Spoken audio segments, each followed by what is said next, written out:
ಅವನಿಗೆ ಸ್ವರ್ಗ ಉಂಟು. ಸ್ವರ್ಗ ಏನಂದ್ರೆ ಮನುಷ್ಯ ಸ್ವರ್ಗಕ್ಕೆ ಹೋದ ಮೇಲೆ ಅವನಿಗೆ ಸಾವೆಂಬುದೇ ಇಲ್ಲ, ಶಾಶ್ವತವಾಗಿ ಅಲ್ಲೇ ಇರ್ತಾನೆ, ಸಾವೆಂಬುದೇ ಇಲ್ಲ. ಮತ್ತೆ ಅವನು ಮುದುಕ ಆಗುವುದಿಲ್ಲ, ಸದಾ 30 ವಯಸ್ಸು 32 ವಯಸ್ಸು ಅಷ್ಟೇ, ಅದಕ್ಕೆ ಮೇಲೆ ಅವನಿಗೆ ಹೋಗೋದಿಲ್ಲ. ಬಿಳಿ ಕೂದಲು ಬರೋದೇ ಇಲ್ಲ, ಮುದುಕ ಆಗುವುದಿಲ್ಲ. ಇವಾಗ ನಮ್ಗೆಲ್ಲ ವಯಸ್ಸಾಗ್ಬಿಟ್ಟಿದ್ರೆ ನಡೆಯೋಕೆ ಕಷ್ಟಪಡ್ತೀವಿ, ನಮಗೆ ಸರಿಯಾಗಿ ಕಾಣಿಸುವುದಿಲ್ಲ. ಅಂತಹ ಒಂದು ಪರಿಸ್ಥಿತಿ ಬರುತ್ತೆ ಈ ಭೂಮಿನಲ್ಲಿ. ಮತ್ತೆ ಅಲ್ಲಿ ಸ್ವರ್ಗದಲ್ಲಿ ಅಂತಹ ಯಾವುದೇ ಒಂದು ವೀಕ್ನೆಸ್ ಇರುವುದಿಲ್ಲ. ಅವನಿಗೆ ಬೇಕಾಗಿರುವ ಎಲ್ಲ ಆಹಾರ ಸಿಗುತ್ತಾ ಇರುತ್ತೆ. ಜೇನಿನ ನದಿ ಓಡ್ತಾನೆ ಇರುತ್ತೆ, ನೀರಿನ ನದಿ ಓಡ್ತಾನೆ ಇರುತ್ತೆ, ಹಾಲಿನ ನದಿ ಓಡ್ತಾನೆ ಇರುತ್ತೆ, ಮತ್ತೆ ವೈನಿನ ನದಿ. ಅಲ್ಲಿರೋ ವೈನು ಮನುಷ್ಯನಿಗೆ ಹೆಡ್ಡೇಕ್ ಆಗಲಿ ಇಲ್ಲ ಇಂಬ್ಯಾಲೆನ್ಸ್ ಆಗಲಿ ಅವನಿಗೆ ಬರುವುದಿಲ್ಲ. ಲಾ ಯುಸದ್ದೌನ ಅನ್ಹಾ ವಲಾ ಯುನ್ಜಿಫೂನ್ ಅಂತ ಕುರಾನ್ ಹೇಳ್ಕೊಳುತ್ತೆ. ಅವರಿಗೆ ಯಾವುದೇ ಒಂದು ತಲೆನೋವು ಬರುವುದಿಲ್ಲ ಆ ವೈನ್ ಕುಡಿಯುವಾಗ, ಅವರಿಗೆ ಯಾವುದೇ ಒಂದು ಇಂಬ್ಯಾಲೆನ್ಸ್ ಆಗುವುದಿಲ್ಲ ಆ ವೈನ್ ಕುಡಿಯುವಾಗ. ಅಂತಹ ಒಂದು ಜಾಗ ಸ್ವರ್ಗವಾಗಿದೆ. ಮತ್ತೆ ಅಲ್ಲಿ ಅವನಿಗೆ ಮದುವೆ ಆಗುತ್ತದೆ, ಬಹಳ ಅತಿ ಸುಂದರ ಉಳ್ಳ ಆ ಹೆಂಡತಿ ಸಿಗುತ್ತಾನೆ. ಒಬ್ಬೊಬ್ಬರಿಗೂ ಮಿನಿಮಮ್ 2 ಹೆಂಡತಿಗಳು. ಮತ್ತೆ ಅವನಿಗೆ ಬೇರೆ ಮೇಡನ್ಸ್ ಉಂಟು, ಹೌರುಲ್ ಐನ್ ಅಂತ. ಅವನು ವಾಸ ಮಾಡುವ ಆ ವಿಲಾಸ ಇಟ್ಟಿಗೆ, ಅದಕ್ಕೆ ಬೇಕಾಗಿರುವ ಇಟ್ಟಿಗೆ ಬಂದು ಬಂಗಾರ ಮತ್ತೆ ಚಿನ್ನ. ನೋಡಿ, ನಾವು ಏನ್ ಯೂಸ್ ಮಾಡ್ತೀವಿ, ಬ್ರಿಕ್ಸ್ ಯೂಸ್ ಮಾಡ್ತೀವಿ, ಮತ್ತೆ ಕಲ್ಲು ಯೂಸ್ ಮಾಡ್ತೀವಿ. ಅಲ್ಲಿ ಸ್ವರ್ಗದಲ್ಲಿ ಯೂಸ್ ಮಾಡುವ ಆ ಇಟ್ಟಿಗೆ ಬಂದು ಬಂಗಾರ ಮತ್ತೆ ಚಿನ್ನದಿಂದ ದೇವನು ಅದನ್ನ ಸೃಷ್ಟಿ ಮಾಡಿದ್ದಾನೆ. ಮತ್ತೆ ಇವನು ಏನ್ ಮಾಡ್ತಾನೆ, ಮನುಷ್ಯ ಹೆಂಡತಿಗೆ ಯಾವುದೋ ಒಂದು ಉಡುಗೊರೆ ತಗೊಂಡ್ ಬರೋಣ ಅಂತ ಮಾರ್ಕೆಟ್ಗೆ ಹೋಗ್ತಾನೆ. ಮಾರ್ಕೆಟ್ ಹೋಗಿ ಏನಾದ್ರು ಬಂಗಾರ ಒಡವೆ ಎಲ್ಲ ತಗೊಂಡ್ ಬರೋಣ ಅಂತ ಹೋಗ್ತಾನೆ. ಹೋದ್ರೆ ಅಲ್ಲಿ ಒಂದು ಅಂಗಡಿ ಇರುತ್ತೆ, ಅಲ್ಲಿ ಎಲ್ಲ ಬಂಗಾರ ಚಿನ್ನವನ್ನು ಮಾರ್ತಾರೆ. ಅಲ್ಲಿರುವ ಮಾರುವವರು ಯಾರಂದ್ರೆ ದೇವದೂತರು. ಅಲ್ಲಿ ಕರೆನ್ಸಿ ಏನು ಬೇಕಿಲ್ಲ, ಕಾಸು, ರೂಪಾಯಿ ಇಲ್ಲ ಡಾಲರ್ಸು, ಪೌಂಡ್ಸ್ ಏನ್ ಬೇಕಿಲ್ಲ. ಅಲ್ಲಿ ಹೋಗ್ಬಿಟ್ಟು ಸುಬ್ಹಾನಲ್ಲಾಹ್ ಅಂತ ಹೇಳಿದ್ರೆ ಕೂಡ ಒಂದು ಬಂಗಾರ ನಿಮ್ ಕೈಗೆ ಬರುತ್ತೆ. ಅಲ್ಹಮ್ದುಲಿಲ್ಲಾಹ್, ಸಕಲ ಸ್ತುತಿ ಆ ದೇವನಾದ ಅಲ್ಲಾಹಿಗೆ ಅಂತ ಹೇಳಿದ ಕೂಡಲೇ ನಿಮ್ಗೆ ಇನ್ನೊಂದು ಬಂಗಾರ ಸಿಗುತ್ತೆ. ಅಲ್ಲಾಹು ಅಕ್ಬರ್, ದೇವನು ಎಲ್ಲರಿಗಿಂತ ಉನ್ನತವಾದವನು, ಅತಿ ಉನ್ನತವಾದವನು ಅಂತ ಹೇಳಿದ್ರೆ ಇನ್ನೊಂದು ಬಂಗಾರ. ಎಲ್ಲ ತಗೊಂಡು ಅವನು ಹೋಗ್ತಾ ಇರ್ತಾನೆ ಮಾರ್ಕೆಟ್ ನಲ್ಲಿ. ಒಂದು ಗಾಲಿ ಒಂದು ಬೀಳತ್ತೆ ಅವನ ಮುಖದ ಮೇಲೆ. ಆ ಗಾಲಿ ಅವನ ಮುಖದ ಮೇಲೆ ಬಿದ್ಮೇಲೆನೆ ಇನ್ನೂ ಅತಿ ಸುಂದರವಾದವನು ಆಗ್ತಾನೆ ಅವನು ಬಹಳ ಸಂತೋಷವಾಗ್ತಾನೆ. ಇವಾಗ ನೋಡಿ, ಲೋರಿಯಲ್ಲಿ ಹಾಕೊಳ್ತೀವಿ, ಮನುಷ್ಯರು ಏನೋ ಕಾಸ್ಮೆಟಿಕ್ಸ್ ಎಲ್ಲ ಹಾಕೊಳ್ತಾರೆ, ಯಾಕೆ ಸ್ವಲ್ಪ ಚೆನ್ನಾಗಿರೋಣ ಅಂತ ಹೆಂಡತಿಯನ್ನು ನೋಡಕ್ಕೆ. ಹೋಗ್ತಾ ಇರುವಾಗ ಅವನು ಬಂದು ಹೆಂಡತಿಯನ್ನು ನೋಡಕ್ಕೆ ಬಂಗಾರ ಒಡವೆ ಎಲ್ಲ ತಗೊಂಡು ಹೋಗ್ತಾನೆ. ಮನೆಗೆ ಹೋಗಿ ನೋಡ್ತಾನೆ ಎಲ್ಲ ಕೊಡೋಣ ಅಂತ. ಅಲ್ಲೋಗಿ ನೋಡಿದ್ರೆ ಅವನ ಹೆಂಡತಿ ಅದಕ್ಕಿಂತ ಸುಂದರವಾದವಳಾಗಿರ್ತಾಳೆ. ಅದನ್ನ ನೋಡ್ ಕೂಡಲೇ ಅವನು ಆ ಬಂಗಾರ ಒಡವೆ ಎಲ್ಲ ಕೆರಡೆ ಬಿಟ್ಬಿಡ್ತಾನೆ. ಇದು ಸ್ವರ್ಗ. ಇದಕ್ಕಿಂತ ಇನ್ನೂ ಜಾಸ್ತಿ ಇದೆ. ಇದಕ್ಕೆಲ್ಲಕ್ಕಿಂತ ಇನ್ನೂ ಅತಿ ಉನ್ನತವಾದ ಶ್ರೇಷ್ಠವಾದ ಒಂದು ಗಿಫ್ಟ್ ಇದೆ ಸ್ವರ್ಗದಲ್ಲಿ. ಅದು ಏನಂದ್ರೆ ದೇವನನ್ನು ಸ್ವರ್ಗದಲ್ಲಿ ನೋಡಬಹುದು. ದೇವನನ್ನು, ಈ ಆಕಾಶವನ್ನು ಸೃಷ್ಟಿ ಮಾಡಿದ ಸೃಷ್ಟಿಕರ್ತನನ್ನು ಸ್ವರ್ಗದಲ್ಲಿ ನೋಡಬಹುದು. ಮಳೆಯನ್ನು ಬರಿಸುವವನು ಅವನನ್ನು ನಾವು ಸ್ವರ್ಗದಲ್ಲಿ ನೋಡಬಹುದು. ಸೂರ್ಯವನ್ನು ಸೃಷ್ಟಿ ಮಾಡಿದವನು ಅವನನ್ನು ಸ್ವರ್ಗದಲ್ಲಿ ನೋಡಬಹುದು. ಈ ಪ್ರಪಂಚದಲ್ಲಿ ಇರುವವರ ಎಲ್ಲರನ್ನೂ ಸೃಷ್ಟಿ ಮಾಡಿದ ಆ ಸೃಷ್ಟಿಕರ್ತನನ್ನು ಸ್ವರ್ಗದಲ್ಲಿ ಮಾತ್ರ ನೋಡಬಹುದು. ಅದಕ್ಕೋಸ್ಕರ ಈ ಪ್ರಪಂಚದಲ್ಲಿ ದೇವನು ನಮ್ಮನ್ನು ಹೇಗೆ ಜೀವನ ಮಾಡಕ್ಕೆ ಹೇಳಿದಾನೋ ಹಾಗೇ ಜೀವನ ಮಾಡಿದ್ರೆ ನಮಗೆ ಸ್ವರ್ಗ ಉಂಟು. ಸ್ವರ್ಗಕ್ಕೆ ಹೋಗಿಲ್ಲ ಅಂದ್ರೆ ನರಕ ಉಂಟು. ನರಕ ಏನಂದ್ರೆ, ಒಬ್ಬ ಮನುಷ್ಯ ನರಕಕ್ಕೆ ಹೋದ್ರೆ ಅವನು ಸಂತೋಷವಾಗಿ ಜೀವನ ಮಾಡಕ್ಕೆ ಸಾಧ್ಯ ಇಲ್ಲ. ಬೆಂಕಿಯಲ್ಲಿ ಜೀವನ ಮಾಡಬೇಕಾಗಿರುತ್ತೆ. ಬೆಂಕಿಯಲ್ಲಿ ಅವನ ಚರ್ಮ ಸುಟ್ಟು ಬೂದಿ ಆಗ್ತಾನೆ ಇರುತ್ತೆ. ದೇವನು ಪುನಃ ಹೊಸ ಚರ್ಮವನ್ನು ಕೊಡುತ್ತಾನೆ. ಯಾಕೆ? ಅವನಿಗೆ ನೋವು ಉಂಟಾಗ್ಲಿ ಅಂತ. ನನಗೆ ಹಸುವಾಗ್ತಿದೆ, ನನಗೆ ಬಾಯಡಿಕೆ ಆಗ್ತಿದೆ, ಏನಾದ್ರು ಕೊಡು ಅಂತ ದೇವನ ಹತ್ರ ಅವನು ಕೇಳ್ಕೊಳ್ತಾನೆ. ಒಂದು ಚಾಯ್ ಕೂಡ ಸಿಗೋದಿಲ್ಲ, ಒಂದು ಟೀ ಕೂಡ ಸಿಗುವುದಿಲ್ಲ ಅವನಿಗೆ. ಅವನಿಗೆ ಏನು ಸಿಗುತ್ತೆ ಅಂದ್ರೆ ಬಿಸಿ ಬಿಸಿ ಬಿಸಿ ನೀರು ಸಿಗುತ್ತೆ. ಅವನು ಚರ್ಮ ಎಲ್ಲ ಕಿತ್ತೋಗುತ್ತೆ, ಹೊಟ್ಟೆ ಎಲ್ಲ ಕಿತ್ತೋಗುತ್ತೆ. ಅಂತಹ ಒಂದು ಬಿಸಿ ನೀರು ತಿನ್ನಕ್ಕೆ ಏನಾದ್ರು ಕೊಡು ದೇವನೇ ಅಂತ ಕೇಳ್ತಾನೆ. ಅವನಿಗೆ ಮುಳ್ಳಿನ ಗಿಡ ಸಿಗುತ್ತೆ, ಮುಳ್ಳಿನ ಗಿಡ ತಿನ್ನಬೇಕಾಗಿರುತ್ತೆ. ಯಾರಾದ್ರೂ ತಿನ್ನಕ್ಕೆ ಸಾಧ್ಯ ಇದೆಯಾ? ಅದು ಕುರಾನ್ ಹೇಳ್ಕೊಳ್ತೆ, ದೊರೀಯುನ್, ಅದನ್ನೇ ತಿನ್ನಬೇಕಾಗಿದೆ. ಯಾಕೆ? ಈ ಭೂಮಿನಲ್ಲಿ ಅವನು ಅನ್ಯಾಯ ಮಾಡಿರ್ತಾನೆ. ಮನುಷ್ಯರಿಗೆ ಅನ್ಯಾಯ ಮಾಡಿದ್ರು ಅವನಿಗೆ ಅಲ್ಲಿ ಶಿಕ್ಷೆ ಉಂಟು. ದೇವನಿಗೆ ಅನ್ಯಾಯ ಮಾಡಿದ್ರು ಅವನಿಗೆ ಶಿಕ್ಷೆ ಉಂಟು, ಅವನಿಗೆ ಅವನು ಅನ್ಯಾಯ ಮಾಡಿದ್ರು ಅವನಿಗೆ ಶಿಕ್ಷೆ ಉಂಟು. ಹಾಗೆ ನರಕದಲ್ಲಿ ಮನುಷ್ಯ ಹೋದ್ರೆ ಸಂತೋಷವಾಗಿ ಜೀವನ ಮಾಡಕ್ಕೆ ಸಾಧ್ಯ ಇಲ್ಲ. ಯಾರು ದೇವನಿಗೆ ಸಹಭಾಗಿಯಾಗಿ ಮತ್ತೊಬ್ಬರನ್ನು ತಗೊಂಡಿದ್ದಾರೋ ಅವರಿಗೆ ಶಾಶ್ವತವಾಗಿ ನರಕವನ್ನು ಬಿಟ್ಟು ಸ್ವರ್ಗಕ್ಕೆ ಹೋಗಕ್ಕೆ ಸಾಧ್ಯನೇ ಇಲ್ಲ. ಆದ್ದರಿಂದ ಈ ವಿಚಾರ ಬಗ್ಗೆ ಮಾತಾಡೋ ಕಾರಣ ಏನಂದ್ರೆ, ನಾವೆಲ್ಲರೂ ಆ ದೇವನ ಇಚ್ಛೆ ಪ್ರಕಾರ ಜೀವನ ಮಾಡಿ ನಾವೆಲ್ಲ ಸ್ವರ್ಗಕ್ಕೆ ಹೋಗೋಣ ಎಂದು ಒಂದು ಹೋಪಿಂದ ನಾವು ಈ ಪ್ರೋಗ್ರಾಮ್ ಅನ್ನು ನಡೆಸ್ತಾ ಇದೀವಿ. ಕುರಾನಿನ ಪ್ರಕಾರ ಮೋಕ್ಷ ಹೇಗೆ ಸಿಗುತ್ತೆ? ಕುರಾನಿನಲ್ಲಿ ದೇವನು ಹೇಳ್ಕೊತಾನೆ, ವಲ್ ಅಸ್ರ್ ಇನ್ನಲ್ ಇನ್ಸಾನ ಲಫೀ ಖುಸ್ರ್ ಇಲ್ಲಲ್ಲದೀನ ಆಮನು ವಅಮಿಲು ಸ್ಸಾಲಿಹಾತಿ ವತವಾಸೌ ಬಿಲ್ ಹಕ್ಕಿ ವತವಾಸೌ ಬಿಸ್ ಸಬ್ರ್. ವಲ್ ಅಸ್ರ್, ಕಾಲದ ಮೇಲೆ ನಾನು ಪ್ರಮಾಣ ತಗೊಳ್ತಾ ಇದ್ದೀನಿ ಅಂತ ದೇವನ ಕೊಡ್ತಾನೆ. ಕಾಲದ ಮೇಲೆ ಸತ್ಯವಾಗಿ ಮನುಷ್ಯನು ನಷ್ಟದಲ್ಲಿ ಇದ್ದಾನೆ, ಎಲ್ಲಾ ಮನುಷ್ಯರು ನಷ್ಟದಲ್ಲಿ ಇದ್ದಾರೆ ಇವರನ್ನು ಹೊರತು. ವಲ್ ಅಸ್ರ್ ಇನ್ನಲ್ ಇನ್ಸಾನ ಲಫೀ ಖುಸ್ರ್, ಮನುಷ್ಯರೆಲ್ಲರೂ ನಷ್ಟದಲ್ಲಿ ಇದ್ದಾರೆ ಇವರನ್ನು ಹೊರತು. ಯಾರವರು? ಇಲ್ಲಲ್ಲದೀನ ಆಮನು, ಸತ್ಯವಿಶ್ವಾಸಿಗಳು, ದೇವನನ್ನು ನಂಬೋರು. ವಾಮಿಲು ಸ್ಸಾಲಿಹಾತ್, ಮತ್ತೆ ಒಳ್ಳೆಯ ಕರ್ಮಗಳನ್ನು ಮಾಡುವವರು. ಬರೀ ಸತ್ಯವಿಶ್ವಾಸಿ ಅಂತ ಹೇಳ್ಕೊಂಡು ತಪ್ಪು ಕೆಲಸ ಮಾಡುವರಲ್ಲ, ಒಳ್ಳೆಯ ಕರ್ಮಗಳನ್ನು ಮಾಡುವರು. ವತವಾಸೋ ಬಿಲ್ ಹಕ್ಕಿ ವತವಾಸೋ ಬಿಸ್ ಸಬ್ರಿ, ಅವರು ಸತ್ಯದ ಕಡೆಗೆ ಉಪದೇಶ ಮಾಡುತ್ತಾರೆ ಮತ್ತೆ ಸಹನೆಯ ಕಡೆಗೆ ಉಪದೇಶ ಮಾಡುತ್ತಾರೆ. ಅವರೇ ಶ್ರೇಷ್ಠವಾದ ಮನುಷ್ಯ, ಅವರಿಗೆ ಸ್ವರ್ಗ ಉಂಟು, ಅವರಿಗೆ ಸಕಲ ವಿಕ್ಟ್ರಿ ಉಂಟು. ಇವಾಗ ಸತ್ಯವಿಶ್ವಾಸ ಅಂದರೆ ಏನು? ದೇವನನ್ನು ನಂಬಬೇಕು. ಅದು ಹೇಗೆ ನಂಬಬೇಕು? ದೇವನು ಯಾರು? ಕುರಾನ್ ಹೇಳ್ಕೊಳುತ್ತೆ, ಕುಲ್ ಹು ಅಲ್ಲಾಹು ಅಹದ್ ಅಲ್ಲಾಹು ಸಮದ್ ಲಂ ಯಲಿದ್ ವಲಂ ಯೂಲದ್ ವಲಂ ಯಕುಲ್ ಲಹು ಕುಫುವನ್ ಅಹದ್. ಕುಲ್ ಹು ಅಲ್ಲಾಹು ಅಹದ್, ಹೇಳು ದೇವನು ಒಬ್ಬನೇ, ಅಲ್ಲಾಹನು ಒಬ್ಬನೇ. ಈ ಪ್ರಪಂಚಕ್ಕೆಲ್ಲ ಒಬ್ಬನೇ ದೇವನು, ಅವನು ಅಲ್ಲಾಹನು ಅಂತ ನಾವು ಅರಬಿನಲ್ಲಿ ಹೇಳ್ಕೊಳ್ತೀವಿ. ಇವಾಗ ಅಲ್ಲಾ ಅಂತ ಹೇಳ್ಕೊಡ್ಲೆ ಕೆಲವರು ಅವ್ರು ಕೇಳ್ತಾರೆ, ಏನಪ್ಪ ಇದು ಮುಸಲ್ಮಾನರ ಇದು ದೇವರ ಅಂತ ಕೇಳ್ಕೊಳ್ತಾರೆ, ಇದನ್ನು ಅರಬಿಯ ದೇವರ ಅಂತ ಹೇಳ್ಕೊಳ್ತಾರೆ. ಹಾಗಿಲ್ಲ. ಅರಬಿನಲ್ಲಿ ನಾವು ಒಂದು ವಿಷಯದ ಬಗ್ಗೆ ಮಾತಾಡಬೇಕಂದ್ರೆ ಪುಸ್ತಕಕ್ಕೆ ಅರಬಿನಲ್ಲಿ ನಾವು ಕಿತಾಬ್ ಅಂತ ಹೇಳ್ಕೊಳ್ತೀವಿ. ಕಿತಾಬ್ ಅಂದ್ರೆ ಯಾವುದೇ ಒಂದು ಪುಸ್ತಕ. ಪ್ರತ್ಯೇಕವಾಗಿ ಒಂದು ಪುಸ್ತಕ ಬಗ್ಗೆ ಮಾತಾಡ್ಬೇಕಂದ್ರೆ ಅಲ್ ಕಿತಾಬ್ ಅಂತ ಹೇಳ್ಕೊಳ್ತೀವಿ. ಅಲ್ಲಂತ ನಾವು ಸೇರಿಸ್ಕೊಳ್ತೀವಿ. ಅಲ್ಲಂತ ಸೇರಿಸ್ಕೊಟ್ರೆ ಅದು ಬಂದು ಪ್ರತ್ಯೇಕವಾಗಿ ಒಂದು ಕಿತಾಬ್, ಒಂದು ಪುಸ್ತಕ. ಅದೇ ತರ ಅರಬಿನಲ್ಲಿ ಸೆಲ್ ಫೋನ್ಗೆ ಹಾತಿಫ್ ಅಂತ ಹೇಳ್ಕೊಳ್ತಾರೆ. ಹಾತಿಫ್, ಯಾವುದೇ ಒಂದು ಸೆಲ್ ಫೋನ್ಗೆ ಹಾತಿಫ್ ಅಂತ ಹೇಳ್ಕೊಳ್ತಾರೆ. ಪ್ರತ್ಯೇಕವಾಗಿ ಒಂದು ಸೆಲ್ ಫೋನ್ ಬಗ್ಗೆ ಮಾತಾಡಬೇಕಂದ್ರೆ ಅಲ್ಲನ್ನು ಸೇರಿಸ್ಕೊಂಡು ಅಲ್ ಹಾತಿಫ್ ಅಂತ. ಅಲ್ ಹಾತಿಫ್ ಅಂದ್ರೆ ಪ್ರತ್ಯೇಕವಾಗಿ ಒಂದು ಮೊಬೈಲಿನ ಫೋನ್. ಇವಾಗ ಅರಬಿನಲ್ಲಿ ಇಲಾಹ್ ಅಂತ ಹೇಳಿದ್ರೆ ಯಾವುದೇ ಒಂದು ಆರಾಧಿಸುವ ಒಂದು ವಸ್ತು. ಮನುಷ್ಯರನ್ನು ಆರಾಧಿಸುತ್ತಾರೆ, ಮರ ಗಿಡಗಳನ್ನು ಆರಾಧಿಸುತ್ತಾರೆ, ಸೂರ್ಯವನ್ನು, ಚಂದ್ರವನ್ನು, ಭೂಮಿಯನ್ನು, ಪ್ರಾಣಿಗಳನ್ನು, ಇವೆಲ್ಲವನ್ನು ಆರಾಧಿಸುವಾಗ ಅವೆಲ್ಲ ಬಂದು ಇಲಾಹ್, ಇಲ್ಲ ಆಲಿಹ. ಪ್ಲೂರಲ್ ನಲ್ಲಿ, ಬಹುವಚನಲ್ಲಿ ಹೇಳ್ಬೇಕಂದ್ರೆ ಅವೆಲ್ಲ ಆಲಿಹ.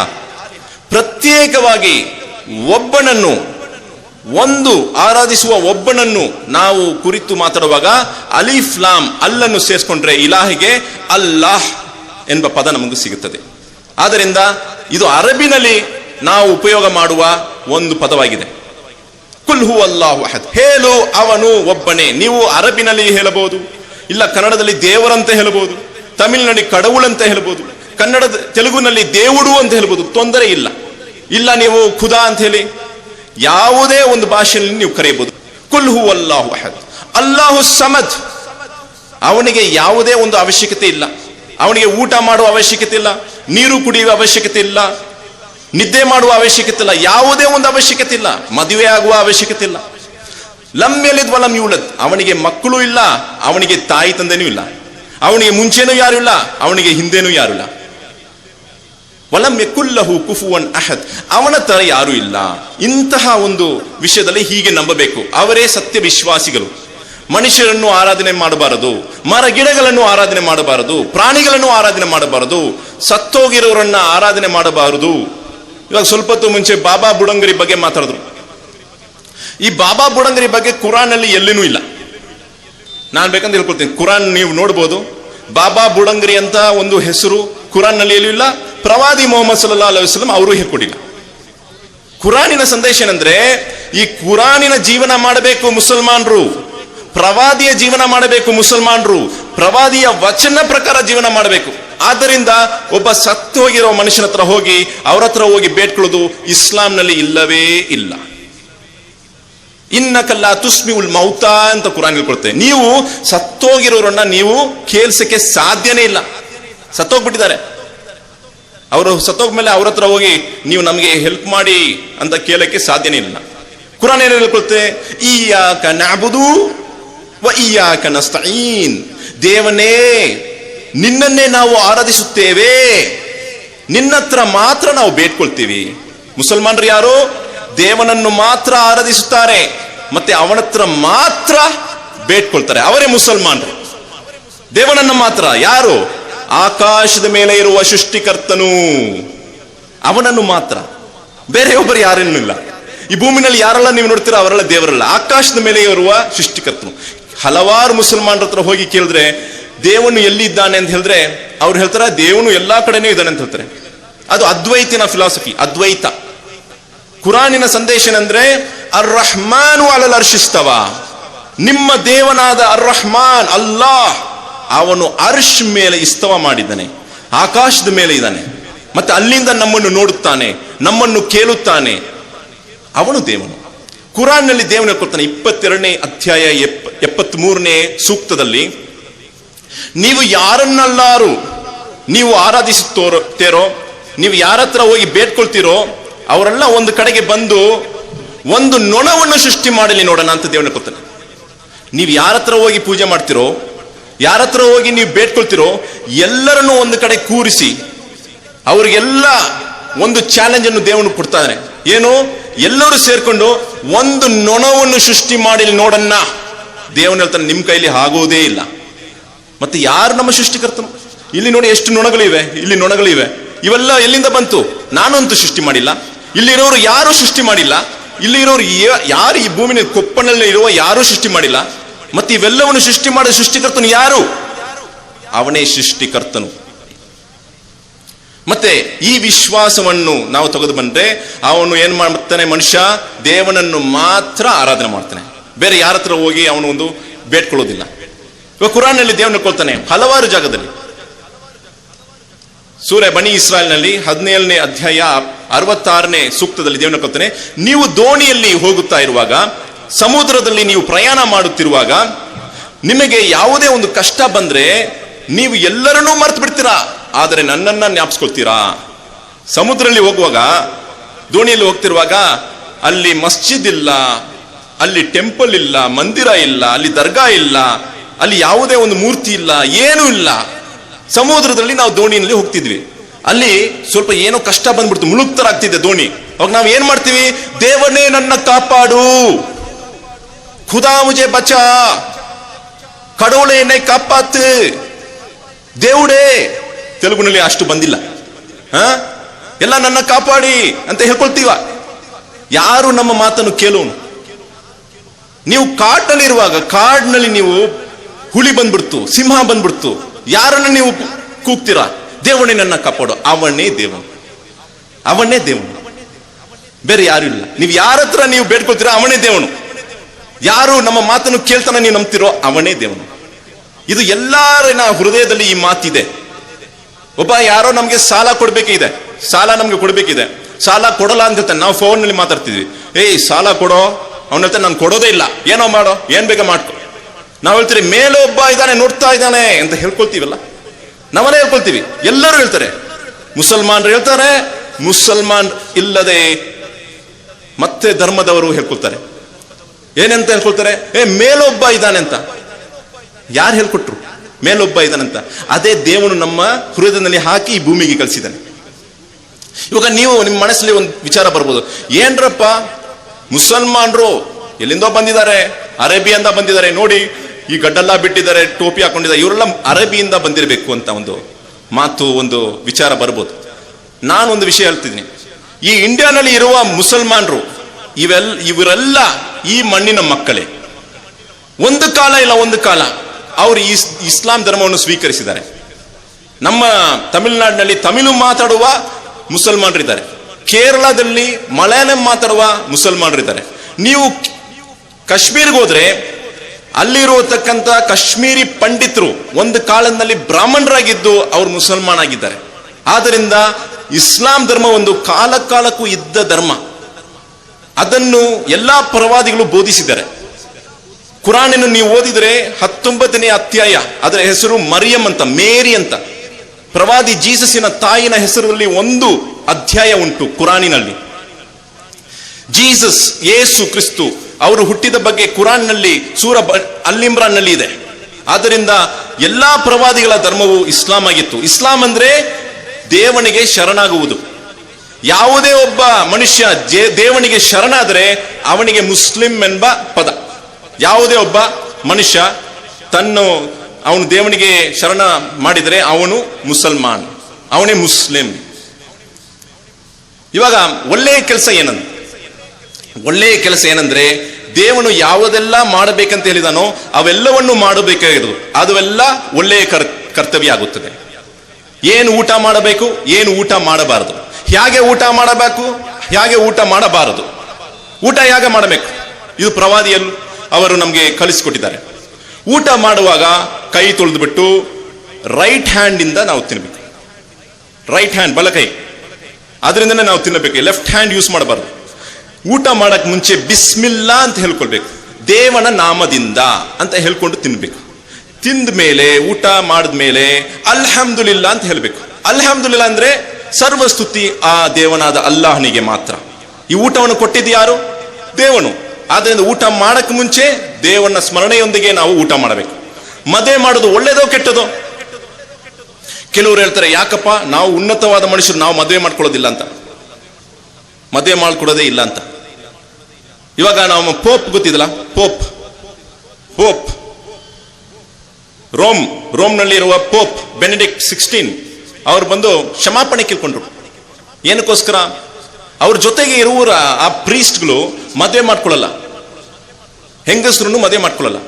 ಆದ್ರೆ ಏನಾಯ್ತಂದ್ರೆ, ಹೆಂಗಸನ್ನು ಮದುವೆ ಮಾಡದೇ ಇರುವ ಒಂದು ಕಾರಣದಿಂದ ಅವ್ರಿಗೆ ಬೇಕಾಗಿರುವ ಆ ಇಚ್ಛೆಯನ್ನು ಗಂಡಸತ್ರ ಅವರು ಪೂರ್ತಿ ಮಾಡಿದ್ರು. ಇದು ನ್ಯೂಸ್ ಪೇಪರ್ನಲ್ಲಿ ಪಬ್ಲಿಕ್ ಆಗಿ ಬಂದ್ಬಿಡ್ತು. ಇದಕ್ಕೋಸ್ಕರ ಪೋಪ್ ಬೆನೆಡಿಕ್ಟ್ 16 ಅವರು ಬಂದು ಕ್ಷಮಾಪಣೆ ಕೇಳ್ಕೊಂಡ್ರು ಎಲ್ಲರ ಹತ್ರ, ನಾನು ಮಾಡಿದ ತಪ್ಪಂತ. ಇವಾಗ ಇಸ್ಲಾಂ ಏನ್ ಹೇಳ್ಕೊಳುತ್ತೆ? ಸೂರ ಅಲ್ ಹದೀದ್ ನಲ್ಲಿ ಹೇಳ್ಕೊಳುತ್ತೆ, ದೇವನು ಹೇಳ್ಕೊಳ್ತಾನೆ 57ನೇ ಅಧ್ಯಾಯ 27ನೇ ಸೂಕ್ತದಲ್ಲಿ, ನಾವು ಸೆಲಿಬಸಿ ಮಾಡಕ್ಕೆ ನಾವು ಅವ್ರಿಗೆ ಏನು ಆಜ್ಞೆ ಕೊಟ್ಟೇ ಇಲ್ಲ, ಮದುವೆ ಮಾಡದೆ ಇರಿ ಅಂತ ನಾವು ಆಜ್ಞೆ ಕೊಟ್ಟೇ ಇಲ್ಲ ಅಂತ ದೇವನು ಹೇಳ್ಕೊಳ್ತಾನೆ. ಇದರ ಬಗ್ಗೆ ಪ್ರವಾದಿ ಏನ್ ಹೇಳ್ಕೊಂಡ್ರೆ, ಒಬ್ಬ 3 ಜನರು ಪ್ರವಾದಿಯನ್ನು ನೋಡಕ್ ಬರ್ತಾರೆ. ಪ್ರವಾದಿ ಬಂದು ಮದುವೆ ಮಾಡಿದ್ದಾರೆ, ವ್ಯಾಪಾರ ಮಾಡ್ತಾ ಇದ್ದಾರೆ, ನಮಾಜ್ ಮಾಡ್ತಾರೆ, ಮತ್ತೆ ಎಲ್ಲರ ಜೊತೆಗೆ ಮಾತಾಡ್ತಾ ಇದ್ದಾರೆ. ಆದ್ದರಿಂದ ಇವ್ರು ಹೇಳ್ಕೊಳ್ತಾರೆ, 3 ಜನರಲ್ಲಿ ಒಬ್ರು ಹೇಳ್ಕೊಳ್ತಾರೆ, ಹೇಗಿದ್ರು ಪ್ರವಾದಿ ಬಂದು ಸ್ವರ್ಗಕ್ಕೆ ಹೋಗ್ತಾರೆ, ನಾವು ಅದಕ್ಕಿಂತ ಉನ್ನತವಾದ ಕರ್ಮಗಳನ್ನು ಮಾಡಬೇಕು ಅಂತ. ಅದರಲ್ಲಿ ಒಬ್ಬ ಹೇಳ್ಕೊಳ್ತಾನೆ, ನಾನು ಮದುವೆನೇ ಮಾಡ್ಕೊಳ್ಳಲ್ಲ ಅಂತ. ಮತ್ತೊಬ್ಬ ಹೇಳ್ಕೊಳ್ತಾನೆ, ನಾನು ಎವ್ರಿ ಡೇ, ಪ್ರತಿದಿನ ನಾನು ಉಪವಾಸ ಇರುತ್ತೇನೆ. ಇನ್ನೊಬ್ಬ ಹೇಳ್ಕೊಳ್ತಾನೆ, ನಾನು ರಾತ್ರಿ ಹೊತ್ತು ನಿದ್ದೆನೆ ಮಾಡೋದಿಲ್ಲ, ಸದಾ ದೇವನನ್ನು ಆರಾಧನೆ ಮಾಡ್ತೀನಿ ಅಂತ. ಪ್ರವಾದಿ ಮೊಹಮ್ಮದ್ ಸಲ್ಲಲ್ಲಾಹು ಅಲೈಹಿ ವಸಲ್ಲಂಗೆ ಈ ವಿಚಾರ ತಿಳಿದು ಬಂದ ಕೂಡಲೇ ಅಲ್ಲಿ ಹೋಗಿ ಅವರನ್ನು ಭೇಟಿ ಆಗ್ತಾರೆ. 3 ಭೇಟಿ ಆಗ್ಬಿಟ್ಟು ಹೇಳ್ಕೊಳ್ತಾರೆ, ನೀವು ಇಂತಹ ಮಾತು ಹೇಳಿದ್ರ, ಇಂತಹ ಮಾತು ನೀವು ಹೇಳಿದ್ರೆ ನೀವು ನನ್ನನ್ನು ಸೇರಿದವರಲ್ಲ. ಪ್ರವಾದಿ ಮೊಹಮ್ಮದ್ ಸಲ್ಲಲ್ಲಾಹು ಅಲೈಹಿ ವಸಲ್ಲಂ ಹೇಳ್ಕೊಳ್ತಾರೆ, ನಿಮಗೆ ನಿಮ್ಮ ಕಣ್ಣಿನ ಮೇಲೆ ರೈಟ್ಸ್ ಉಂಟು, ಆದ್ದರಿಂದ ನೀವು ನಿದ್ದೆ ಮಾಡಬೇಕಾಗಿದೆ. ಕಣ್ಣಿಗೂ ನೀವು ಕೊಡಬೇಕಾಗಿರುವ ರೈಟ್ಸ್ ಇದೆ, ಆದ್ದರಿಂದ ಕಣ್ಣಿಗೆ ನೀವು ಆರಾಮ್ ಕೊಡಬೇಕು. ಆದ್ದರಿಂದ ನೀವು ಏನ್ ಮಾಡಬೇಕು? ನೀವು ವಿಶ್ರಾಮ ಪಡೆಯಬೇಕು. ಅಂದ್ರೆ ನೀವು ನಿದ್ದೆ ಮಾಡಬೇಕು, ರಾತ್ರಿಯಲ್ಲಿ ಸ್ವಲ್ಪ ಹೊತ್ತು ನಿದ್ದೆ ಮಾಡಬೇಕು, ಆಮೇಲೆ ನೀವು ಆರಾಧಿಸಿ. ನಿಮ್ಮ ದೇಹಕ್ಕೆ ನಿಮ್ಮ ದೇಹದ ಮೇಲೆ ನಿಮಗೆ ರೈಟ್ ಉಂಟು, ನಿಮ್ಮ ದೇಹಕ್ಕೆ ನಿಮ್ಮ ಮೇಲೆ ರೈಟ್ ಉಂಟು. ಆದ್ದರಿಂದ ಸದಾ ನೀವು ಉಪವಾಸ ಇರಬಾರದು. ಊಟ ಮಾಡಿ ಉಪವಾಸ ಬಿಡಿ, ನಾನು ಒಂದು ದಿನ ಉಪವಾಸ ಇರ್ತೀನಿ, ಮತ್ತೊಂದು ದಿನ ಉಪವಾಸ ಇರೋದಿಲ್ಲ, ಸದಾ ಉಪವಾಸ ಇರದೆ ಹಂಗಿರಬಾರ್ದು. ಪ್ರವಾದಿ ಇನ್ನೊಂದು ಹೇಳ್ಕೊಳ್ತಾರೆ, ನೀವು ನಿಮ್ಮ ಫ್ಯಾಮಿಲಿ ಮೇಲೆ ರೈಟ್ ಉಂಟು, ನಿಮ್ಮ ಫ್ಯಾಮಿಲಿಗೆ ನಿಮ್ಮ ಮೇಲೆ ರೈಟ್ ಉಂಟು. ಆದ್ದರಿಂದ ಮದುವೆ ಮಾಡ್ಕೊಳ್ಳಿ. ಇವಾಗ ಒಳ್ಳೆ ಮನುಷ್ಯರೆಲ್ಲ ಮದುವೆ ಮಾಡ್ಕೊಂಡಿದ್ರೆ ಮತ್ತೆ ಈ ಭೂಮಿನಲ್ಲಿ ಇರುವವರು ಹೆಂಗಿರ್ತಾರೆ? ಒಳ್ಳೆ ವಿಚಾರವನ್ನು ಮಾತಾಡೋರು, ದೇವನ ಬಗ್ಗೆ ಚಿಂತನೆ ಇರೋರು, ಅವರು ಮದುವೆ ಮಾಡ್ಕೊಂಡ್ರೆ ಅವರ ಮಕ್ಕಳು ಅವ್ರ ತರ ಇರ್ತಾರೆ, ಒಳ್ಳೆ ಕಾರ್ಯಗಳು ಮಾಡ್ತಾರೆ. ಒಬ್ಬ ರೌಡಿಯ ಮಗ ಹೆಂಗಿರ್ತಾನೆ? ಒಬ್ಬ ಒಳ್ಳೆ ಮನುಷ್ಯನ ಮಗ ಹೆಂಗಿರ್ತಾನೆ? ಒಳ್ಳೆ ಕಾರ್ಯಗಳನ್ನು ಮಾಡ್ತಿರ್ತಾನೆ. ಆದ್ದರಿಂದ ಮದುವೆ ಮಾಡ್ಕೊಳ್ಳೋದು ಇಸ್ಲಾಮಿನ ಒಂದು ಇಂಪಾರ್ಟೆಂಟ್ ವಿಷಯ. ಆದರೆ ಅದನ್ನು, ಆ ಇಚ್ಛೆಯನ್ನು ಆ ಹೆಂಡತಿ ಜೊತೆಗೆ ಮಾತ್ರ ಅವನು ಪೂರ್ತಿಗೊಳಿಸಬೇಕು. ಇವತ್ತಿಗೆ ಏನಾಗ್ತಿದೆ? ಕುರಾನ್ ಏನು ಕೊಡುತ್ತೆ? ವಲಾ ತಕ್ರಬು ಜಿನಾ, ನೀವು ಜಿನಾಯಿನ ಕಡೆಗೆ ಹೋಗಬೇಡಿ, ಕಂಡು ಹೆಂಗಸನ್ನು ನೋಡಬೇಡಿ, ಟಿವಿನಲ್ಲಿ ಬರುವ ಆ ಹೆಂಗಸು ಡ್ಯಾನ್ಸ್ ಮಾಡೋದನ್ನು ನೋಡಬೇಡಿ, ಟೈಮ್ಸ್ ಆಫ್ ಇಂಡಿಯಾನಲ್ಲಿ ಬರುವ ಆ ಸ್ಕಿಂಪಿ ಕ್ಲಾಡ್ ವಿಮೆನ್, ಅಂದ್ರೆ ಡ್ರೆಸ್ಸು ಸರಿಯಾಗಿನೇ ಹಾಕೊಂಡಿಲ್ಲ, ಆ ಹೆಂಗಸನ್ನು ನೋಡಬೇಡಿ, ಅದೆಲ್ಲ ಪಾಪವಾಗುತ್ತದೆ.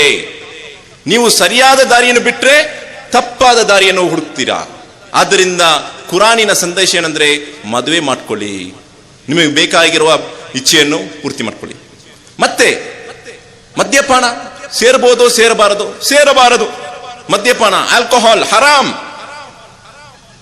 ಯಾ ಅಯ್ಯುಹಲ್ಲದೀನ ಆಮನು ಇನ್ನಮಲ್ ಖಮ್ರು ವಲ್ ಮೈಸಿರು ವಲ್ ಅನ್ಸಾಬು ವಲ್ ಅಜ್ಲಾಮು ರಿಜ್ಸುಮ್ ಮಿನ್ ಅಮಲಿ ಶೈತಾನ್ ಫಜ್ತನಿಬೂಹು ಲಅಲ್ಲಕುಂ ತುಫ್ಲಿಹೂನ್.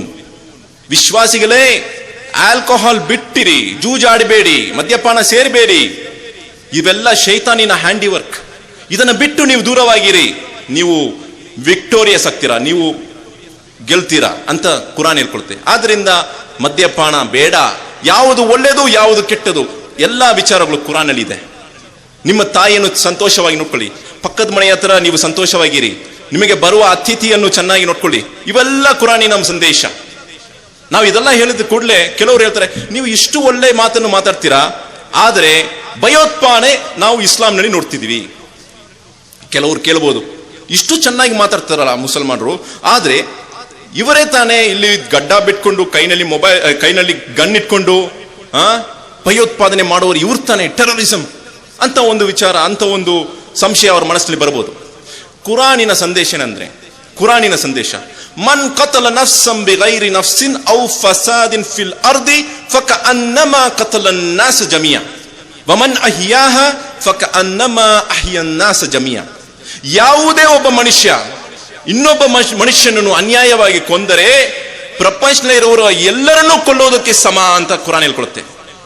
5ನೇ ಅಧ್ಯಾಯ 32ನೇ ಸೂಕ್ತದಲ್ಲಿ ಈ ಮಾತು ಬರುತ್ತೆ.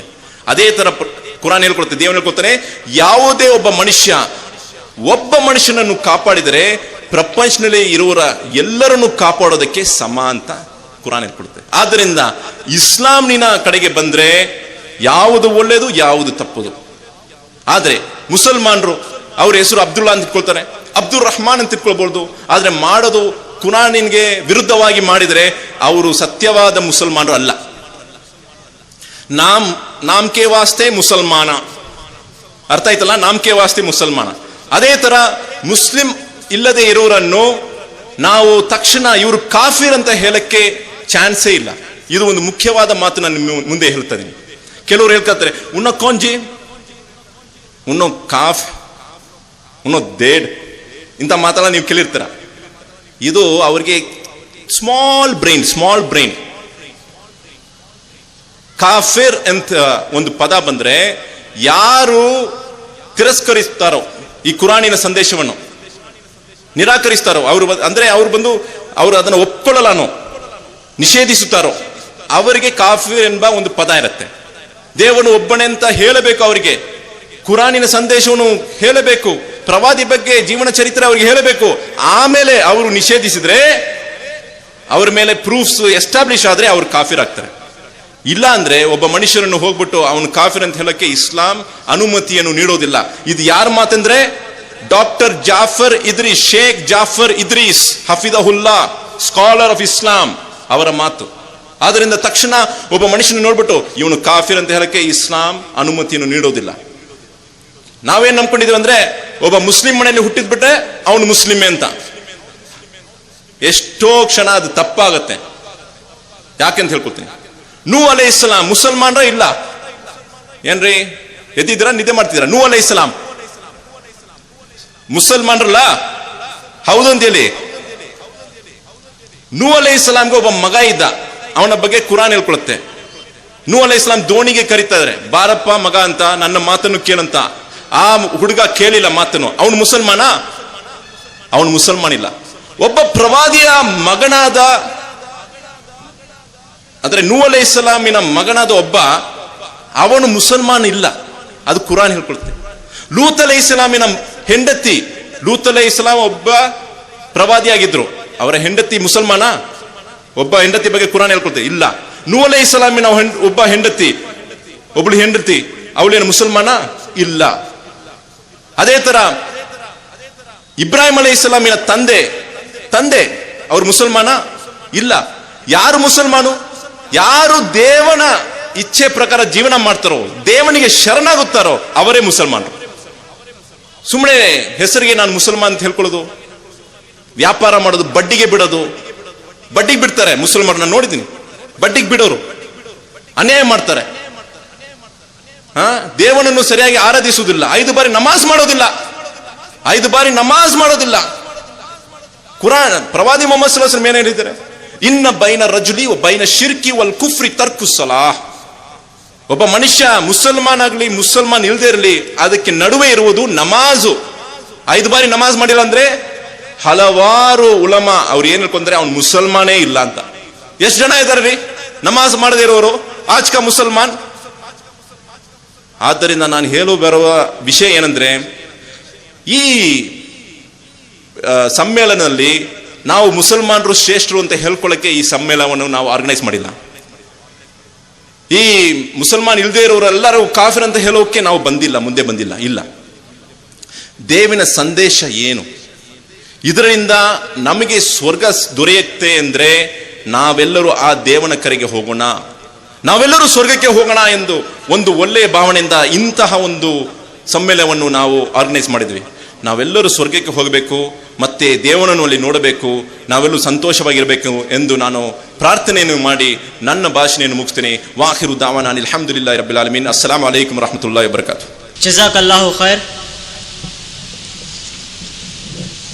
ಈಗ ಈ ಒಂದು ಕಾರ್ಯಕ್ರಮದ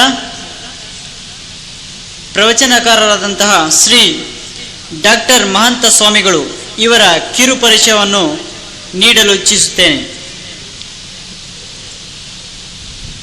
ಶ್ರೀ ಡಾಕ್ಟರ್ ಮಹಂತ ಸ್ವಾಮಿಗಳು ಇವರು ಬಾಗಲಕೋಟೆ ಜಿಲ್ಲೆಯ ಮುಧೋಳ್ ತಾಲೂಕಿನ ಮಳಿನಿ ಎಂಬಲ್ಲಿ ಜನಿಸಿದರು.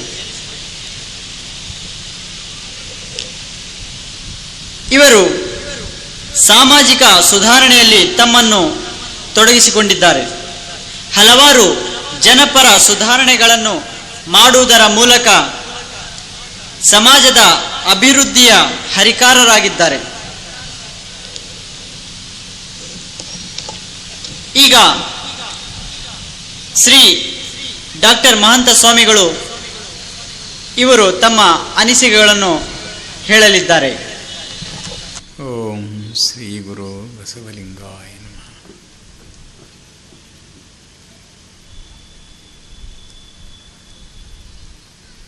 ಪೂಜ್ಯರಲ್ಲಿ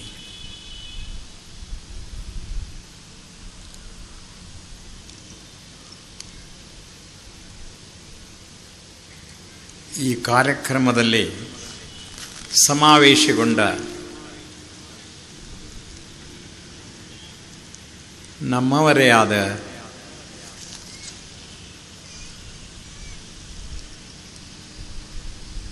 ಮಹಮ್ಮದೀಯ ಶರಣ ಬಂಧುಗಳೇ, ಈ ಕಾರ್ಯಕ್ರಮ ನೋಡಿ ನಮಗೆ ಹಿಡಿಸಲಾರದಷ್ಟು ಸಂತೋಷ ಆಗಿದೆ.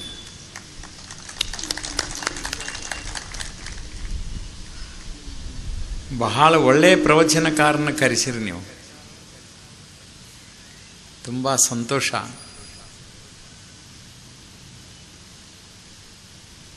ಮಹಮ್ಮದಿಯರು ಎಲ್ಲೇ ಕಾರ್ಯಕ್ರಮಕ್ಕೆ ಕರೀಲಿ ನಮ್ಮನ್ನು, ಎಲ್ಲ ಕೆಲಸ ಬಿಟ್ಟು ಹೋಗಿಬಿಡ್ತೀವಿ ರೀ ನಾವು.